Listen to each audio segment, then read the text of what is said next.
Travels అండి. Bus బాగుంది, service బాగుంది. ఓన్లీ ప్రాబ్లమ్ ఈజ్ దీని లెంగ్త్ అండి. ఆ బెర్త్లు ఉన్నాయి. నేను 6 అడుగులు ఎక్స్పెక్టింగ్ 7 అడుగులు, బట్ దొరికింది ఏంటంటే 5 అడుగులు. 7 అడుగులు దొరకకపోయినా పర్వాలేదండి, కనీసం 6 అడుగులన్నా దొరకాలి కదా.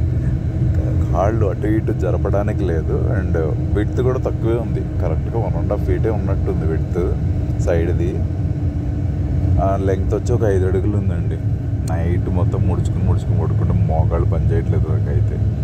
అక్కడ నుంచి బయటికి పెడదామన్నా రాడ్ ఉంది అడ్డం, ఆ రాడ్లో దూర్చి పెట్టాలన్నా కొంచెం ఇబ్బందిగానే అనిపించింది.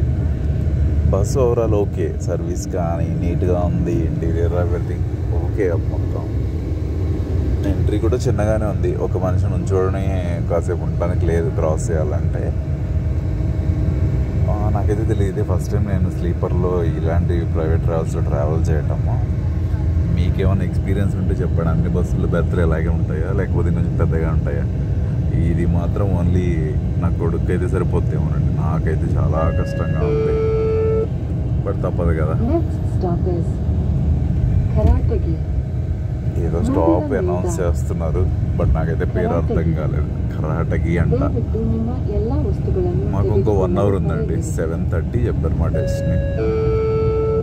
వెయిటింగ్.